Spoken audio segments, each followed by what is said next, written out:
here at EMU studying economics and political science, and I'm running to be your student body president for the next academic year. A little bit about me. This is going to be my third year at the end of this year being in student government, and really what I want to do within our term as president and vice president is continue building on the relationships that Louise and I have both built with students, organizations, and administration in order to reimagine the EMU that we believe all of our students here deserve. And then we want to do that by 3 different ways, focused on sustainability, engagement, and affordability. And hopefully if we're elected, we plan on working with a bunch of student organizations and administration to make all of these 3 points as accessible to all of our students here at Eastern. I'll pass it on to Louise to introduce herself. Hello, my name is Louise Engohang. I'm a sophomore here at Eastern Michigan University. I'm a double major in political science and philosophy, and also part of a bunch of organizations here on campus. Here's a little plug for Molly One, join Molly One. I am running to be your Vice President of Student Body Government for the 2023-2024 academic year. Some things to know about me. I joined student government with a focus on wanting to really carry the voice of students into student government. I noticed that there was a sort of gap between us. Not many people knew about student government. Not many people trusted student government to come to them about their issues that they wanted to fix here on campus, come to them to talk about, their personal problems going between them. And I sort of realized that how can student government be representative of the population if we don't even know what they want? So a big thing about me, especially within our campaign, we've been focusing on these sort of 3 key areas, as Cedrick mentioned earlier. But I've been focusing a lot on the community, reaching out to student organizations such as LSA, Sarah reaching out to Chief Lige to talk about campus safety and really engaging with the community as much as I can so we can make sure that the campaign that we bring to you is one that is representative of the student population, one that is going to bring change that we all want to see, not just what student government and a few other people want to see.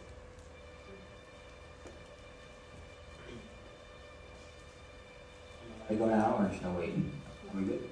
Alright, so good evening everyone. I am Syed Wasiuddin. I am a junior at Eastern. My pronouns are he and him.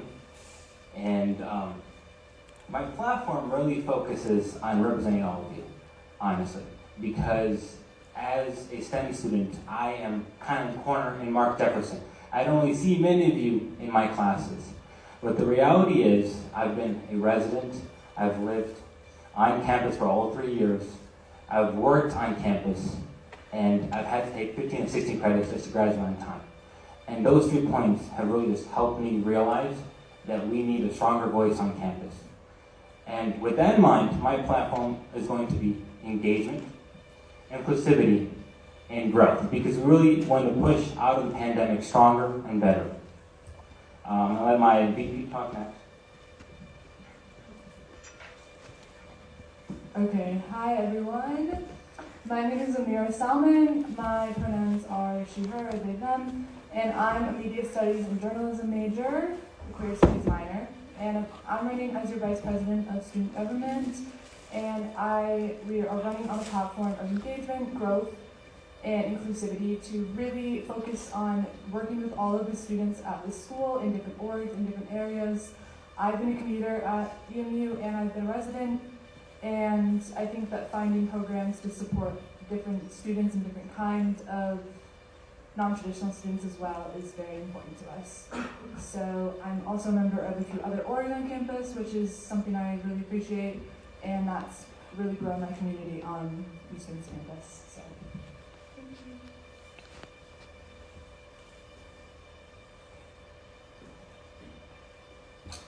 Okay, thank you all so much for that. And with that, we will start the debate portion.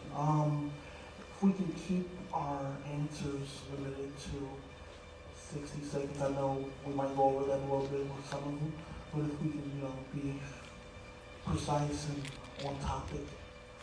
Okay? So, Simon, the first question, you both will answer the same question, but you will go first. Okay. In light of recent events across the country, What are some things you were working on to keep campus safe and secure? No, for sure, I agree. I can say I miss you. I feel like I can say I miss you. That really hit home. That was really close. I live in East Lansing. That scared me to death. At the fact that my family, if they had been at the mosque that's right next to MSU's campus, were at risk. The fact that it was so close scares all of us. I have a sister who's on campus at Central, and honestly, that is a big issue that really didn't cross my mind when I was in high school, that my safety would be at risk at a college campus where I should feel safe in my dorm and where I walk to classes and where I pay to live and learn. And so, with that in mind, I do feel like we need to have more advocacy for our police officers, more communication with students that, hey, you are safe on this campus. I feel like a lot of our resources are not mentioned to students. I bring up the rave alert or bring up anything that we have put into place to pursue our safety. And most of the times, most students in STEM or people on other sides of campus don't know about it. And they're really, for example, I'll give you a great example right now. How many of you know the fastest way to call BPS? Do any of you have that number saved? I saw one hand raised up. The fastest way to call, thank you. The fastest way to get you to DPS is through the Engage app. There's an icon on the top right corner. You double click that, DPS is called like that. But no one knows about that. And that kind of precautions and things that have been placed to ensure the safety of our students is not publicized enough, and I feel like that needs to be addressed. Thank you. Mr. Charles? Yeah, thank you so much for bringing that question. It's also really important.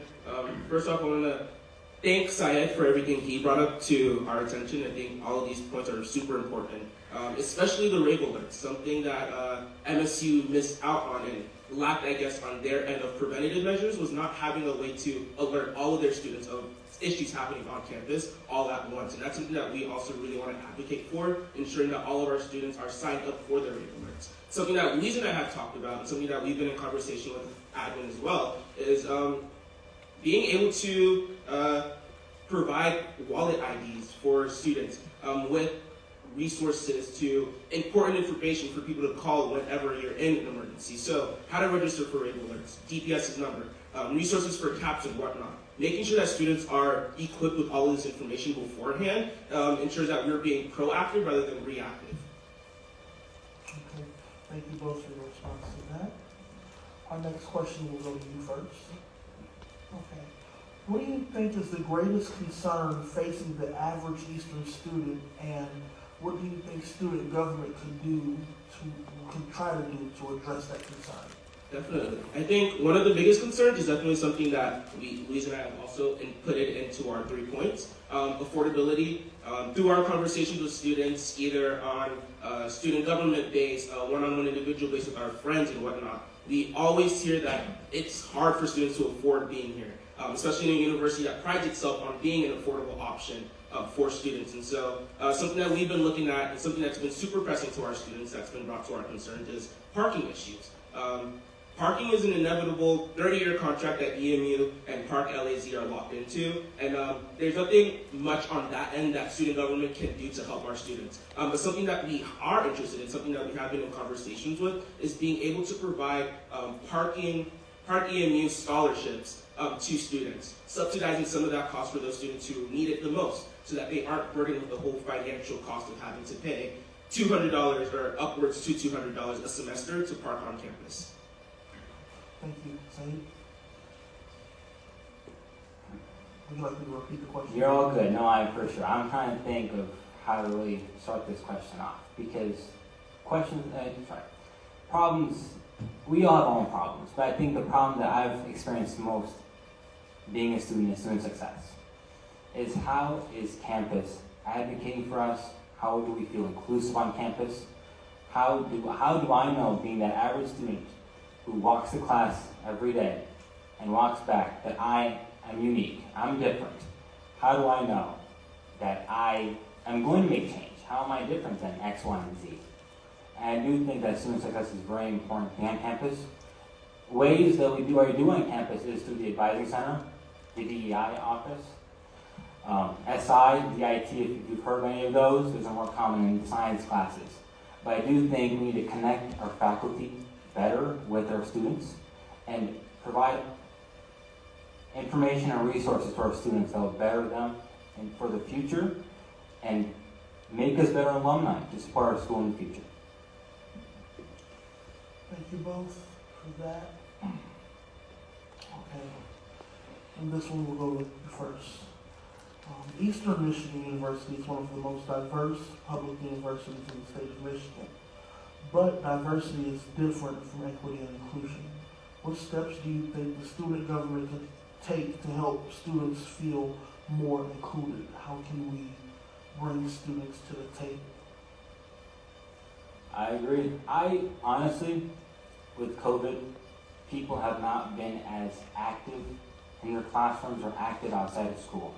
I do think we are unable to touch a part of campus because of that. I think the best thing for me, in my opinion, is surveys. Talk to people. Or actually, at least have some government out there. Is have tabling events. Have the ability to go talk to students. Hey, do you feel welcome on this campus? We're the most diverse. But I read a paper the other day that the perception of Muslims on Eastern's campus is very negative. It was very interesting. It was based on a survey done in a Writing 121 class that many of you taken. And it was this, reading that as a Muslim myself, thinking I'm welcomed on this very diverse campus, shocked me. And I think that communication needs to happen, those surveys need to happen, those facets need to happen to make that possible. And I don't know if that means working with DEI or working with faculty to figure out what the big problem is. Mr. Charles, would you like me to repeat the question? Oh, good. I got it. Thank you. I think it's super important that we do work with faculty and administration to ensure that safety measures are provided for the diversity of the students that we have on campus. But I also think another factor that student government has lacked in the past is really working with organizations already representative of those groups who are marginalized on campus. And that's something that Louise and I want to do as part of our campaign, really reaching out to organizations like ISA, NAACP, BSU, organizations like that, in order to ensure that we're being able to represent everything that their organization is wanting to seek, and ensure that we're getting feedback on their end as well.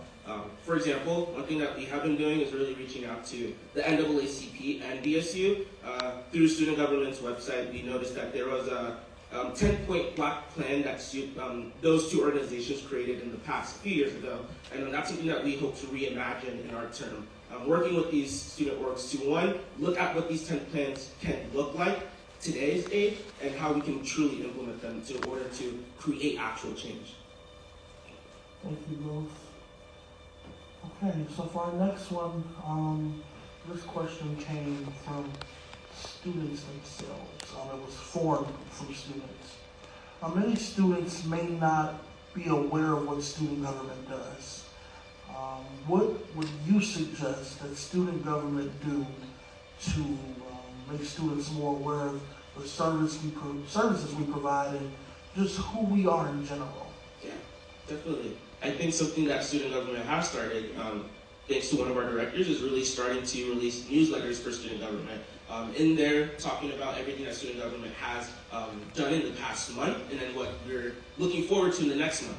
We want to not only ensure that that newsletter is sustainable throughout not only our term, but terms further, but also ensure that we're increasing that outreach. So partnering with Engage so that we have a student government section there to also implement all of the things that we're doing in student government to ensure that students are able to actually see the change that we're actively working towards for the student body here.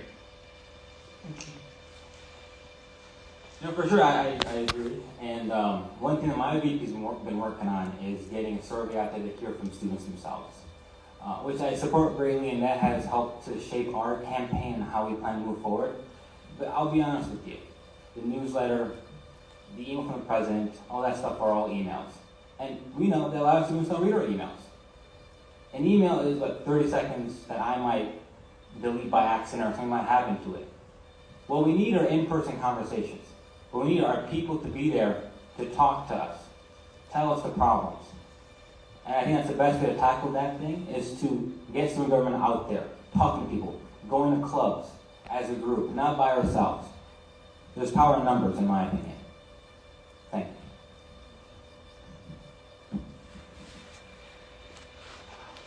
our next question goes to you first. Why should the student body vote for you? What makes you stand out? That's a great question. I've thought about that for hours. What makes me different? Honestly, I'm just your average student out of 13,000. Honestly, we're all leaders in our own way. And to be honest with you, I have experiences. I have all that. But to be honest with you, being a resident on campus, working on campus, having to take 15, 16 credits on campus has really shaped me for who I am. I was told that college are the best years of your life when I was younger. And I'll be honest with you, if this is the best, I'm not looking forward to the future, I'll be honest with you. So, with that in mind, I do want to change campus. I want to make it more prosperous. I want to get back to, yes, we're having fun. I'm not just going to class, coming back, playing a game by myself because it's hard to make friends on campus. I've been there, honestly. Many of you can agree. You don't have that connection that we were told we were going to have. And that's my biggest thing is, let's bring back that life to campus. Let's make people want to come here. Let's make changes that make us proud. Thank you. Yeah, thank you for that. I think what's super important about student government and really just what this university has to offer is that coming to Eastern, everybody has their own ability to create their own story. And whether that's joining student organizations that help create who you are and build that personhood that you're turning into, or learning just different aspects about what you wouldn't have learned outside of here at Eastern. And that's something that really what our term, or our campaign is really out looking towards. Focusing on these three: affordability, sustainability, and engagement ensures that students are not only aware of the resources here at Eastern, but also the opportunities that they can all take advantage of. And that's something that we really want to push forward. And so being able to do so, going on to my full 3 years of being in student government, working with those students, organizations, and administrations that I've already built relationships with, I'd be able to ensure that everything that Louise and I have really been planning for are able to be put in action, if not worked towards in the near future with future student governments. Okay. Thank you. Okay, so now this next portion of the debate, I'm going to ask you a question. You'll answer, then you'll answer, and then you'll both have a seat. And then we'll have our vice presidential candidates take the podium. They'll answer the same question, and then I'll have one more question for you all. All right, so, and you all have both have kind of hit on this already. So, how does your past experience with students on campus shape your expectations and goals as president and vice president? Yes. Awesome. Okay. So like I already have said, and I have no problem reiterating, something that I'm super fond of, at least in my experience in student government, is my ability to have built all of these relationships with these organizations and students and administration that I have been able to do. And I truly believe that not only having this relationship, but being able to cultivate this with more people and create new ideas, and again, reimagining what we actually can accomplish is really what we want to do. And so, that's the goal. Could I get a question again, please? Sure. How does your past experience with students on campus shape your expectations and goals as president and vice president? You know, for sure, I can talk about one experience that I hold deeply to my heart is the Residential Housing Association, so RHA. I am your National Communications Coordinator if you live on campus. My job is to go to conferences with other housing organizations and talk about you all, if you live on campus. Talk about how we can better it for you. And that's best done through surveys, talking to people, getting out there, hosting bingo events if you've been to any of them, having surveys at the end, talking to people, what's wrong with your residence hall? How can we make it better? How can we get you better connected to your RAs and other faculty members to make you feel welcome where you live? Going off of that, I do feel like that helps me give me a good scope on how I want to have my campaign and my year as president, is to talk to people, advocate for those who aren't heard. Because as a freshman during COVID, it was a ghost town, living on campus, nothing going on. I felt very alone and there was really just not much to do. And I want to change that for our future generation. Thank you. Before you both have a seat, pardon me for not doing this when we started, but can I have you two shake hands, please?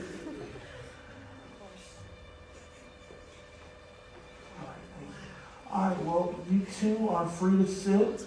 Ladies, it is your turn. Can I have you two shake hands too, please? Yes, go ahead, give them a hand, please. Thank you. Yes. Okay. And then after this portion, after you two answer these questions, we'll have the presidential candidates get back up, and then that's when we'll do the open mic session for everyone in here. If you all have any questions, that will be the time to ask them. All right. And who went last? You went last. Okay. So we're gonna have you gonna answer first. The question was, how does your past experience with students on campus shape your expectations and goals as vice president? So I think my experience as a student really has shaped my path. So my first year, I didn't really get involved with anything. I was really just focused on school. And I didn't really find people, like, Syed said, it's hard to make friends on campus. And I joined student orgs. My next year, I came back with a new set of eyes, and I think that joining student organizations was really something just so important to me. I made friends that way, I found my passions and my career path that way, and I want to be able to support students in finding that kind of epiphany moment when they are surrounded by all their friends in their favorite student org and are saying, this is what I want to be doing. So, yeah. I feel like I'm much like Senator Salman in the way that I didn't really connect with students with other backgrounds my freshman year. I remained in my own circles, and even my sophomore year, this year, when I started joining more organizations like Model UN, like being in Public Safety Oversight Committee and all those things, I felt like I joined a million things, and this is what's going to make me connect with students, and it wasn't even that. It wasn't until Cedrick asked me to be his vice president. I started creating a list of organizations that I wanted to talk to, that I wanted to say, here is me actually going out to these people and talking to them. And I will never forget the first conversation I had with the president of the Latin Student Association. I felt so ashamed leaving that conversation. The things that she had to say about student government was atrocious. The things that she said other student organizations had to say about student government was atrocious. So I can't even say that it's my past experience that have shaped what I've wanted to see in this campaign. It's this campaign and being able to interact with other organizations that I've never even taken a chance to before that has shaped what I want to see for this campaign. I've never had a fire lit under my ass like the day I talked to Gracie. And I feel like more insight, like the ones that come from her, like the ones that come from BSU, like the ones that come from BHSO, and all these other student organizations that many of us can't even begin to understand their frustrations with this university. Conversations like that are things that really guide me, and they will always be light in my future as vice president, hopefully, and anything that I choose to go after.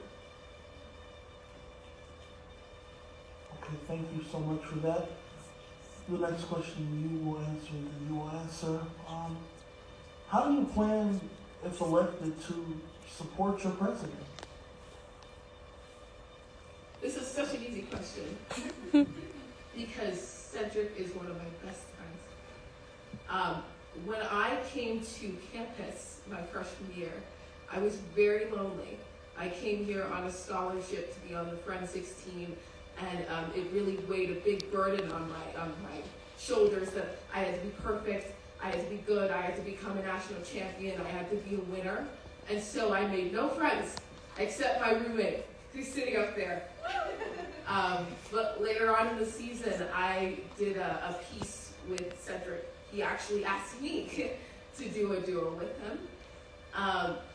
And becoming friends with him opened my mind to all the different things that you can do while being on forensics. You can be in student government.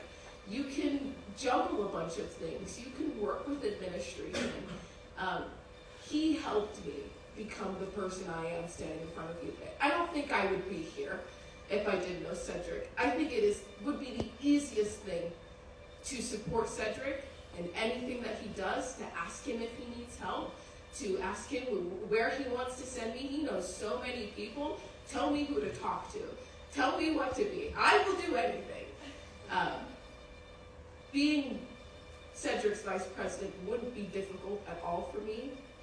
Having to do what he tells me to do wouldn't be difficult at all to me. It's not difficult when you genuinely love the person you're doing it with.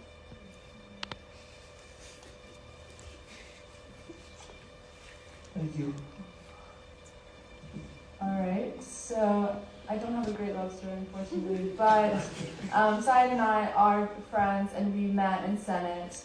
And I think that our unique experiences that have, kind of just crossed our paths this year and made us decide to run for something a little different than what we've seen before. I think we're really working together in a lot of unique ways. I think we balance each other out in a lot of ways. And I think that, I'll definitely always be there to help him. And I think he'll always be there to help me too, so. Okay. Can we give them a hand clap, please?